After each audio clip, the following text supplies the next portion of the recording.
Welcome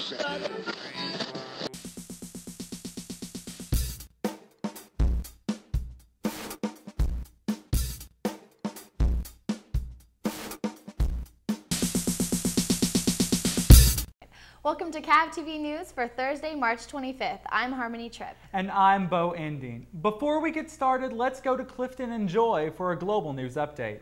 This is CAV-TV Global News. I'm Clifton Diaz. And I'm Jalecia Swint. The college's first theater production in the new Center for the Arts opened Friday. The Tempest by William Shakespeare is a well-known play to many not only here in Southwest Virginia, but around the globe.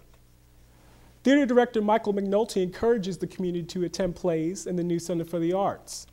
The $14.4 million building is now open to the public. Those who wish to attend may do so without reservations. The play is advertised to end the 27th of March. How do you think it went? I was real excited about it. It's hard to know exactly how it went because I have to help run the show, and so a lot of times I'm focused on doing my little part of it, and I can't actually sit back and watch what the audience watches, but it seemed like there was a real positive response, so that's exciting. That's what we shoot for. That's right. When is the next production? There'll be some student productions at the end of April. Those are produced, directed, acted, totally put together by the students, and then the next full-scale shows won't be until the fall. How long did it take for this production to get ready? Was it a long time? All of it took a long time. Most of that was because we were waiting for the building to be finished. So we started back in September, although we only rehearsed a couple times a week because we knew we weren't going to put the play on until the second semester when we got into the new facility. The new facility was then late a little bit being finished. Some things didn't quite work when we first got in. We had to fix and wait for it to be fixed. So all of that took a lot of delays. And of course the set and the lights were pretty ambitious, so that took a lot of time too. How did you hear about the play at the college? Well, our daughter is involved in lighting and makeup, so certainly we had to come and see, and we're a big supporter of the college. What did you see tonight that was different from what you normally see on Shakespeare plays? Well, I think one of the things we tried to do with this one is we tried to treat the dialogue very modernly, and we tried to keep it so where it was understandable to most people, because, I mean, Shakespeare is really hard to understand, mostly. So, you know, especially Michael Hunt, if you watch him, I mean, he's very conversant in what he says, and he's very kind of, it's sort of, he thinks about everything he's going to say, and so we really tried to make it smooth and understandable for the audience so they would get the jokes, they would understand the dynamics between the characters and everything. All grins and smiles, that was President Obama's persona Sunday evening as the U.S. House passed health care reform 219 and 212. But are many outside the D.C. Beltway happy about this? The media are trying to figure out why or why not. The nation's health care bill extends coverage to $32 million, will cut American deficit over time, and will protect those with pre-existing claims. The president's claim to Americans is that they will see health care changes almost immediately, but not all respond well to this bill. Ken Cuccinelli, Virginia's Attorney General, says, quote, "There has never been a point in American history where the federal government has been able to order individual citizens to buy any good or service," end quote. But has that really been mandated? Americans already buy prescription drugs, and CVS has already said business looks good for them in the future. CVS anticipates 10.7% earning growth. But as lawmakers push this bill through the Senate, college students want to know what it means for them. Is staying on your parents' insurance until 26 enough reason to get you excited about this bill? Facebook or tweet me, Clifton Diaz, and we'll put your responses on the air. This is what the federal government has corresponded to us, and we're here to help break it down for you. A 7.0 magnitude earthquake killed at least 220,000 people on January 12th. This earthquake demolished large parts of Port-au-Prince. About 300,000 people were injured and 1 million were left homeless. Due to the travesty, former President Clinton said it would benefit Haiti to attempt to help them beyond the short term and has started an effort to do so.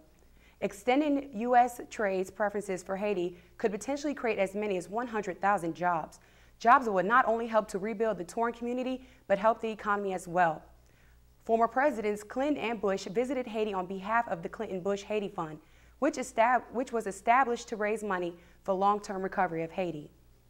Hundreds of new cars, trucks, and SUVs had packed Richmond's Convention Center for the annual Motor Trend International Auto Show. The new 2010 Chevy Camaro was there. Wow, isn't that a beauty? The Virginia Motor Trend International Auto Show is presented by the Greater Richmond New Car Dealers Association, sponsored by the Richmond Times-Dispatch, Richmond.com, and Comcast, and produced by Motor Trend Auto Shows, the nation's largest auto show producer. The event was March 12th through the 14th. On site was Jeep, Lexus, GMC, and over 20 other manufacturers. I attest that I did not see Nissan there. Nissan maybe next time. I'm just saying. We have some breaking news coming from CPJ, the Committee to Protect Journalists. At least 5 journalists have been wounded covering protests in Uganda.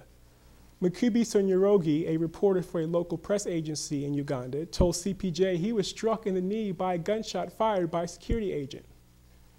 3 people were killed during the clashes between security agents and protesters in Uganda's capital of Kampala. The story was released to the press on March 19th. Tension has been high between the government and the kingdom since disagreements over land and political rights led to deadly violence last September. In 2007, Oprah Winfrey founded a girls' leadership school in South Africa. Winfrey appointed Loretto Mezimane as the main instructor of the school. After several complaints of abuse from the students, Mezimane was suspended and then later fired. In return, Mezimane filed a defamation lawsuit against Winfrey, saying that she had slandered and defamed her name. Mezimane says that the defamatory statements hindered her ability to get another educational job for a year. The 2 women settled the lawsuit with closing remarks. Winfrey said that it was her intention to put somebody in charge who was African and who was female. She continued to say that she hoped this person would care as much about the girls as she did, and then apologized, stating she was let down. The U.S. Census deadline is approaching. The good news is not just you, but everybody in the U.S. will begin filling this out. The census takes place every 10 years. In a couple of weeks, census workers will begin coming to the doors of residents. Linda Allison, a census office employee, said she is available to assist those with vision impairment and those who speak a foreign language right inside the UVA-Wise library. She will be there Monday through Friday, 9 a.m. to noon until April 19th. She said college students will use the address where they live or stay at most of the time. The U.S. Census assesses racial disparities in health and environmental risk. This is a great opportunity for not only those in Appalachia, but all across the United States. The deadline to fill out the U.S. Census is May 1st.